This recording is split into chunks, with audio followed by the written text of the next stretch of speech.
Hello students, कैसे बेटा? बेटा लास्ट वीडियो के अंदर हमने discovery of electron and cathode rays के ऊपर डिस्कस किया था। बेटा इस वीडियो के अंदर हम डिस्कवरी ऑफ प्रोटॉन के ऊपर डिस्कस करेंगे कि किस प्रकार से प्रोटॉन की डिस्कवरी हुई। चलो स्टार्ट करते हैं आज की वीडियो।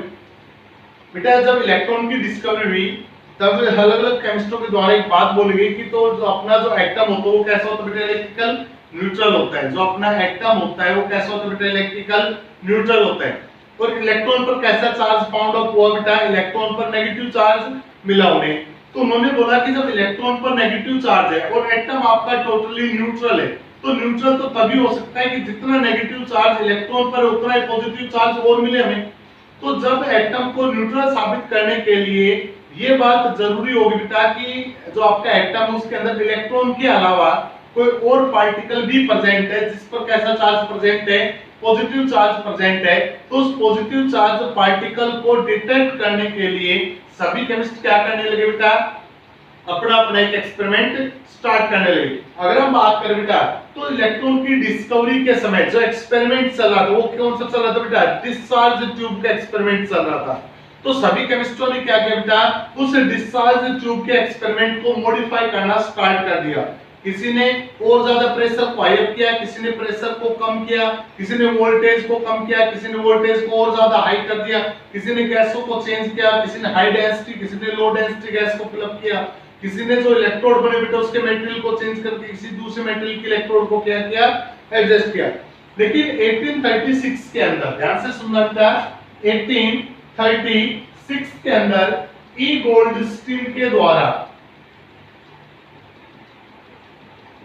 1836 के अंदर ई गोल्डस्टीन के द्वारा कैथोड रे के समान ही एक और रेज को ढूंढा गया बेटा, जिसको क्या नाम दिया गया, एनोड रे का नाम दिया गया बेटा। ध्यान से सुनना, ये कहानी चल रही बेटा 1836 शताब्दी की बात चल रही बेटा, 1836 सन की बात चल रही है कि जिस समय इलेक्ट्रॉन की डिस्कवरी हुई बेटा तब सभी को ये नोन था बेटा कि जो आपका एटम होता है वो कैसा होता है, न्यूट्रल होता है। लेकिन इलेक्ट्रॉन पर कैसा चार्ज होता है, नेगेटिव चार्ज। इलेक्ट्रॉन क्या बेटा, सबएटॉमिक पार्टिकल के फंडामेंटल पार्टिकल हो गया एटम का। जब एटम इलेक्ट्रिकल न्यूट्रल है और एटम के अंदर नेगेटिव चार्ज प्रेजेंट है तो न्यूट्रल हो ही नहीं सकता। न्यूट्रल कब होगा, जब उतना ही पॉजिटिव चार्ज होगा। तो उस पॉजिटिव चार्ज पार्टिकल को डिटेक्ट करने के लिए अलग अलग केमिस्टों के द्वारा फिर से क्या किया गया, डिस्चार्ज ट्यूब एक्सपेरिमेंट को रिवाइज करवाया गया बेटा, अलग अलग कंडीशन को रखते हुए।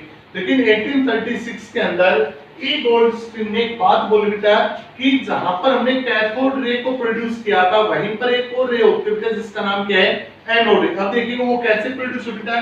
तो कैथोड रे के अंदर भी वही काम था बेटा जो एनोड रे के अंदर हम करने जा रहे हैं, बस थोड़ी सी कंडीशन हम क्या करेंगे, चेंज करेंगे।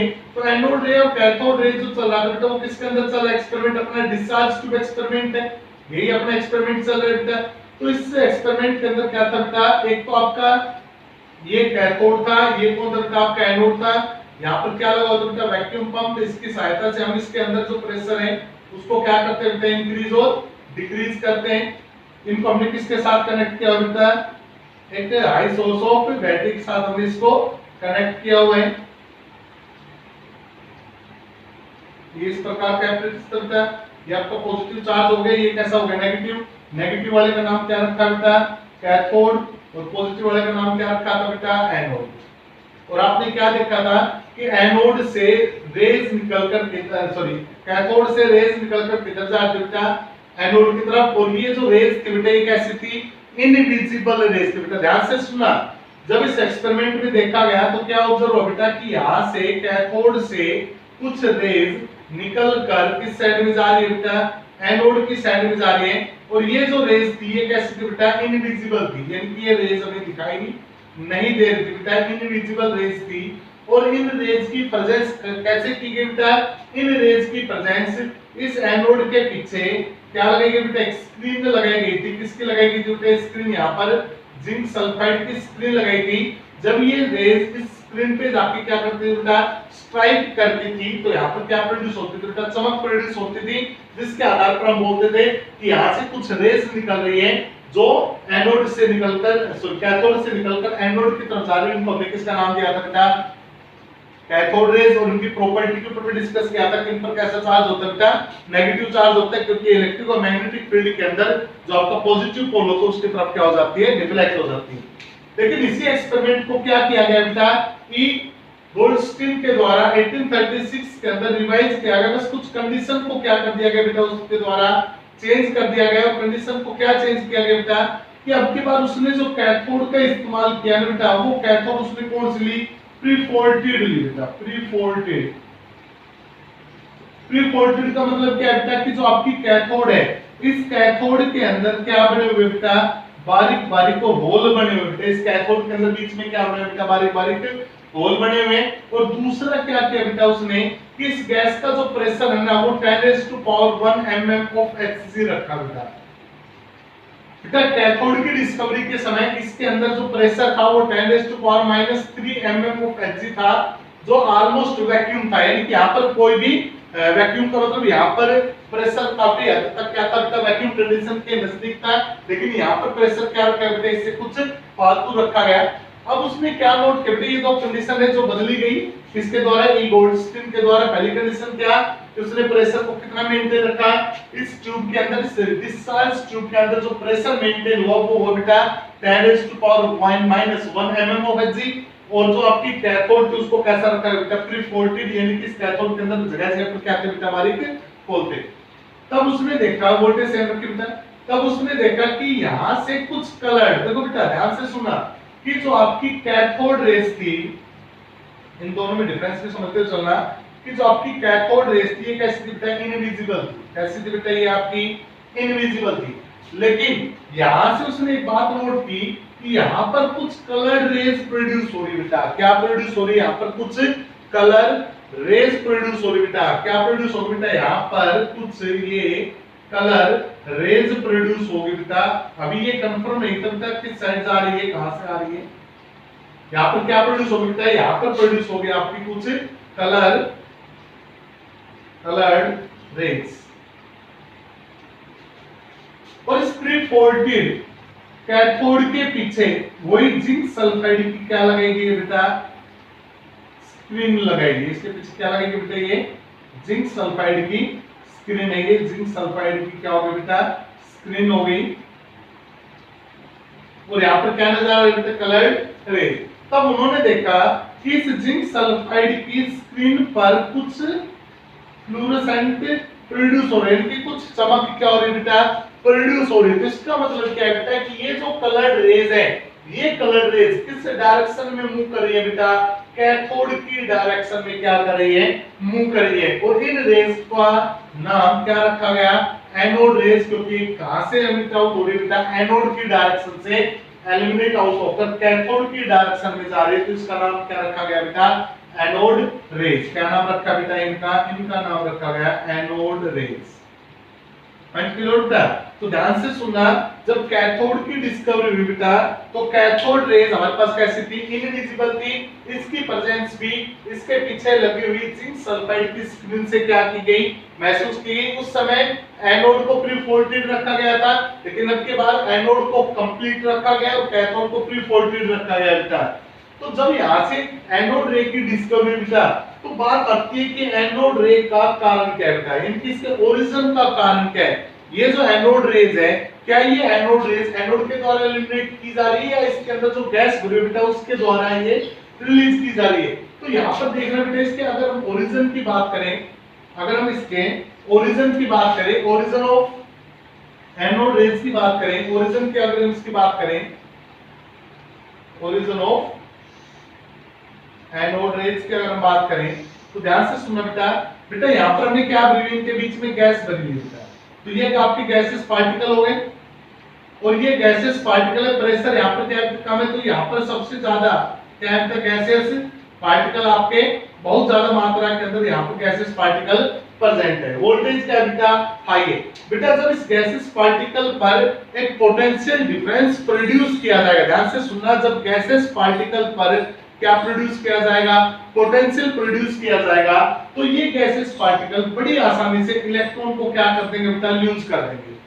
जब इन गैसेस पार्टिकल पर पोटेंशियल प्रोड्यूस किया जाएगा बेटा, तो ये गैसेस पार्टिकल बड़ी आसानी से क्या करेंगे, इलेक्ट्रॉन को लूज कर देंगे। और जैसे इलेक्ट्रॉन को लूज कर देंगे, इन गैसेस पार्टिकल पर कैसा चार्ज प्रोड्यूस हो जाएगा बेटा, पॉजिटिव चार्ज प्रोड्यूस हो जाएगा। इन पार्टिकल पर कैसा चार्ज प्रोड्यूस हो गया बेटा, इन पार्टिकल पर प्रोड्यूस होगा बेटा आपका पॉजिटिव चार्ज। और नेगेटिव चार्ज क्या होगा बेटा, वो नेगेटिव चार्ज किस साइड में मूव करना स्टार्ट कर देगा बेटा, वो मूव करेगा बेटा एनोड की साइड में। और जो पॉजिटिव चार्ज आयन है, ये पॉजिटिव चार्ज आयन किस साइड में मूव करेंगे बेटा, आपके कैथोड की साइड में। बेटा इन पॉजिटिव चार्ज आयन को ही किसका नाम दिया गया है, एनोड रेज का नाम दिया गया है बेटा। इन पॉजिटिव चार्ज पार्टिकल को ही किसका नाम दिया गया है बेटा, एनोड रेज का नाम दिया गया है। तो हम बोल सकते हैं बेटा कि एनोड रेज का जो मेन ओरिजिन है वो क्या है बेटा, कि जो आपके गैसेस पार्टिकल थे, जब उन गैसेस पार्टिकल पर पोटेंशियल डेवलप किया गया तो उस पोटेंशियल के कारण उन गैसेस पार्टिकल ने इलेक्ट्रॉन को क्या कर दिया, यूज कर दिया।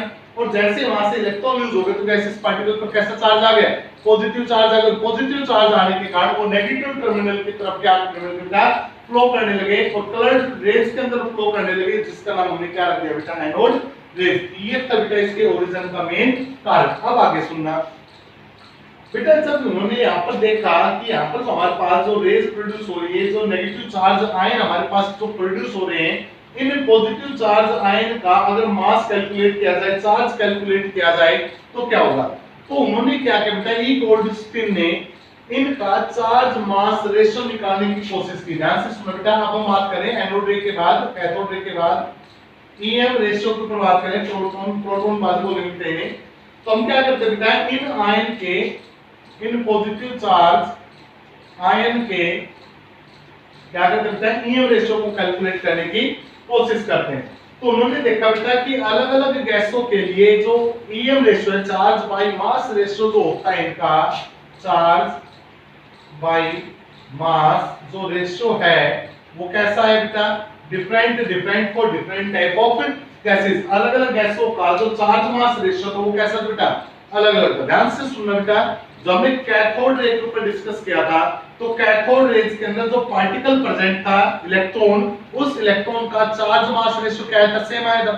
तो इसका मतलब क्या है बेटा, कि जो आपका इलेक्ट्रॉन है जब उसका चार्ज मास रेशियो सेम है, चाहे आप गैस को बदलो तो भी रेशियो वही रहेगा।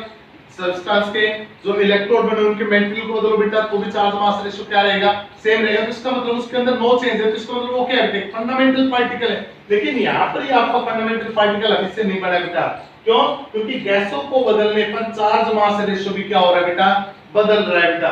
तो इसका मतलब क्या है बेटा, कि पॉजिटिव चार्ज आयन का जो चार्ज मास रेशियो है वो डिपेंड करता है कि इस पॉजिटिव चार्ज के ऊपर कितना पॉजिटिव चार्ज प्रेजेंट है। ध्यान से सुनो बेटा, जो यहाँ पर चार्ज मास रेशियो कैलकुलेट कर रहे हैं वो चार्ज मास रेशियो किस पे डिपेंड कर रहा है बेटा, गैस के नेचर पे डिपेंड कर रहा है कि जिस गैस के पास जितना ज्यादा पॉजिटिव चार्ज होगा या जितना ज्यादा कम पॉजिटिव, जितना कम पॉजिटिव चार्ज होगा, जितना ज्यादा पॉजिटिव चार्ज होगा, उनका जो चार्ज मास रेशियो वो भी कैसा होगा बेटा, अलग अलग होगा। इसका मतलब क्या है कि जो charge mass ratio it is not fixed for the all type of gases, it is depend on the nature of gas. तो उन्होंने क्या किया बेटा, उस गैस को प्रेफरेंस दी जिस गैस का चार्ज मास रेशियो क्या आएगा, मैक्सिमम आएगा। तो उन्होंने देखा कि जो आपकी हाइड्रोजन गैस है बेटा, उस हाइड्रोजन गैस का जो चार्ज मास रेशियो है वो क्या है बेटा, मैक्सिमम आया। और उन्होंने उसी चार्ज मास रेशियो को क्या माना बेटा, इस पार्टिकल के लिए सुटेबल माना बेटा। उस पार्टिकल का नाम क्या रखा गया बाद में, रेगोल्स्टीन के द्वारा प्रोटॉन रखा गया। उस प्रोटॉन का जब हाइड्रोजन के रिस्पेक्ट में जब चार्ज मास रेशियो निकाला, क्यों निकाला बेटा, इसका नाम प्रोटॉन क्यों रखा, इसके पीछे देख लो एक बार कारण। बेटा हाइड्रोजन, जैसे आज तो हम नोन है कि हाइड्रोजन के अंदर क्या होता है, एक इलेक्ट्रॉन होता है और एक क्या होता है बेटा, प्रोटॉन होता है। तो ये आपका हाइड्रोजन का एटम हो गया, ये उसकी न्यूक्लियस ऑर्बिटल जिसके अंदर एक प्रोटॉन प्रेजेंट है, ये उसका एक इलेक्ट्रॉन हो गया। इसमें न्यूट्रॉन कितना होता है बेटा, 0, इसमें कोई न्यूट्रॉन नहीं होता बेटा। तो उसने एक बात नोट की बेटा, जिस पर जैसे इस पर इलेक्ट्रिक फील्ड अप्लाई करते हैं, पोटेंशियल अप्लाई करते हैं, तो जो आपके इलेक्ट्रॉन वो बाहर निकल जाते हैं। अब इलेक्ट्रॉन तो इधर निकल गया बेटा, अब बच गया आपका क्या बेटा, पॉजिटिव चार्ज। तो ये पॉजिटिव चार्ज किधर रहेगा बेटा, ये पॉजिटिव चार्ज किस साइड में रहेगा बेटा, कैथोड की साइड में रहेगा बेटा। और पॉजिटिव चार्ज है अकेला ही पार्टिकल, तो इसका नाम क्या रख दिया गया बेटा, प्रोटॉन रख दिया गया। क्या नाम रख दिया गया बेटा, इसका प्रोटॉन रख दिया गया। और ये प्रोटॉन की किसके रिस्पेक्ट में रखा गया बेटा, केवल हाइड्रोजन के गैस के रिस्पेक्ट में रखा गया बेटा। अगर मैं इस एक्सपेरिमेंट के अंदर हाइड्रोजन गैस को भरता हूं तो ये जो चार्ज पार्टिकल आयंस है, इन चार्ज पार्टिकल आयंस को मैं क्या बोल सकता हूं बेटा, प्रोटॉन बोल सकता हूं। और गैसों के लिए मैं इनको प्रोटॉन नहीं बोल सकता बेटा। तो यहाँ से जब प्रोटॉन का चार्ज मास रेशियो निकाला गया जब हाइड्रोजन गैस को फिलअप करके, तो ये जो चार्ज मास रेशियो ये क्या है बेटा, यहाँ पर मैक्सिमम आया। बेटा प्रोटॉन के लिए जो चार्ज मास रेशियो आया, प्रोटॉन का जो चार्ज मास रेशियो कैलकुलेट हुआ,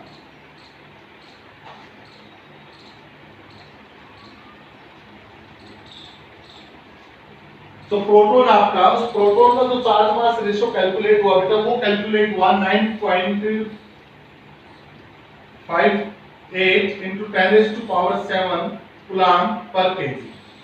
जो चार्ज मास रेशियो आया बेटा प्रोटॉन का, वो कितना है बेटा, 9.58 into 10⁻⁷ कूलम पर केजी। ध्यान से सुनना बेटा, ये चार्ज मास रेशियो मैक्सिमम है कौन सी गैस के लिए बेटा, जो आपकी लाइटेस्ट गैस है, कौन सी बेटा, आपकी हाइड्रोजन, उसके लिए है बेटा ये।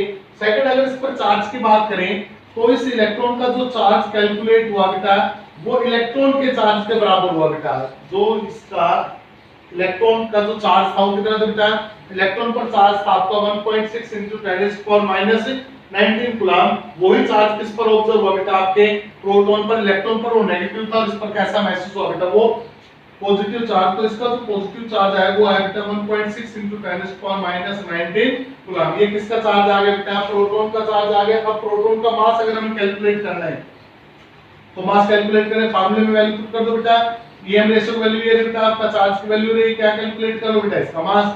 जब इसका मास कैलकुलेट किया गया बेटा, मास ऑफ प्रोटॉन, तो मास ऑफ प्रोटॉन आपका निकल कर आया बेटा ये 1.67 into 10⁻⁻27 किलोग्राम, जो कि हाइड्रोजन एटम के 1837वें टाइम्स के बराबर था बेटा। बेटा ध्यान से सुन लो एक बार दोबारा से। हमने किसके ऊपर डिस्कस किया, अभी हमने डिस्कस किया बेटा प्रोटॉन की डिस्कवरी पे। तो प्रोटॉन की डिस्कवरी कैसे हुई बेटा, तो सबसे पहले इलेक्ट्रॉन की डिस्कवरी। जब इलेक्ट्रॉन पर नेगेटिव चार्ज फाउंड अप हुआ तो सभी साइंटिस्टों ने क्या बेटा, सोचना स्टार्ट किया कि जो आपका एटम होता है वो तो न्यूट्रल होता है, जबकि इसके अंदर एक पार्टिकल कैसा चार्ज है बेटा, नेगेटिव चार्ज है। तो सेकंड पार्टिकल ऐसा भी होगा जिस पर कैसा चार्ज होगा, पॉजिटिव चार्ज होगा। तो उन्होंने क्या किया बेटा, जो ट्यूब एक्सपेरिमेंट था उसको क्या किया, रिवाइज किया। और 1836 के अंदर ई गोल्डस्टीन ने एक बात नोट की कि एनोड रेज भी होती है, जिस प्रकार से आपकी कैथोड रे होती है बेटा, उसी के रिस्पेक्ट में क्या मिली बेटा, उसको एनोड रेज मिली। और उसने देखा कि एनोड रेज की जो प्रॉपर्टी है वो वही प्रॉपर्टी है जो आपकी कैथोड रेज के, जैसे cathode rays travelling in straight line. तो यहाँ पर भी देखा गया बेटा, जो आपकी एनोड रे वो किस में ट्रैवल करती है, कि स्ट्रेट लाइन में ट्रैवल करती है। उसके पास भी पार्टिकल नेचर है, इसके पास भी क्या बेटा, पार्टिकल मैकेनिकल इफेक्ट है। जैसे पेडल को रखते तो उसको क्या करते बेटा, रोटेट करवाती है। दो इफेक्ट इसके अपोजिट है बेटा, कि जो आपकी कैथोड रेज थी वो इलेक्ट्रिक फील्ड के अंदर पॉजिटिव टर्मिनल की तरफ डिफ्लेक्ट होती थी, जबकि जो आपकी एनोड रेज होंगी बेटा, ये मान लो आपकी एनोड रे है, ये आपकी एनोड रे मान लो, कहां से निकल रही है बेटा, एनोड यानी पॉजिटिव टर्मिनल से निकल रही है। कहां पे जा रही है, कैथोड यानी कि नेगेटिव टर्मिनल की तरफ जा रही है। और यहां पर हमने कौन सा लगा रखा है बेटा, ये इलेक्ट्रिक फील्ड लगा के पॉजिटिव टर्मिनल हो गया और एक नेगेटिव टर्मिनल हो गया। तो जो आपकी एनोड रेज होगी बेटा, वो क्या करेंगी, एनोड टर्मिनल की तरफ क्या करेंगे बेटा, डिफ्लेक्ट होना स्टार्ट हो जाएंगे। यानी कि इसका मतलब क्या है बेटा, कि इसके ऊपर जो चार्ज होता है वो कैथोड रे से क्या होता है बेटा, आपका अपोजिट होता है। ये एक्स-रे जो आपकी एक्स-रेज होती है उसको भी ये प्रोड्यूस नहीं करेगी, ये एक्स-रेज को प्रोड्यूस नहीं करती, प्रॉपर्टी उससे अलग है। उसके बाद बेटा जब इस पार्टिकल के ईएम रेशियो को कैलकुलेट करने की कोशिश की तो ये ऑब्जर्व किया गया बेटा कि इस पार्टिकल का जो ईएम रेशियो है वो अलग-अलग गैसों के लिए कैसा है बेटा, अलग-अलग है। किसी गैस के लिए मैक्सिमम आता है, किसी गैस के लिए क्या आता है, मिनिमम आता है। तो सभी केमिस्टों ने क्या किया बेटा, उस ईएम रेशियो को लिया, उस ईएम रेशियो को प्रीफर किया जो अपने आप में क्या बेटा, मैक्सिमम। और मैक्सिमम किस गैस के लिए था, हाइड्रोजन के लिए था। तब इस पार्टिकल का नाम क्या रखा गया, प्रोटॉन रखा गया बेटा। किसके रिस्पेक्ट में, हाइड्रोजन गैस के रिस्पेक्ट में होगा। जब इसका ईएम रेशियो कैलकुलेट किया तो कितना है बेटा, 9.5 into 10⁻⁷। और इसी प्रकार से चार्ज कितना है बेटा, 1.6 into 10⁻⁻19 कूलम। और इसका मास जब कैलकुलेट किया तो कितना है बेटा, 1.67 into 10⁻⁻27 किलोग्राम। इस प्रकार से किसकी डिस्कवरी बेटा, आपके प्रोटॉन की। तो इस टॉपिक के अंदर इतना ही बेटा। नेक्स्ट वीडियो के अंदर हम जे थॉमसन का फर्स्ट एटॉमिक मॉडल के ऊपर डिस्कस करेंगे बेटा। तो इस वीडियो के अंदर इतना ही। Thank you.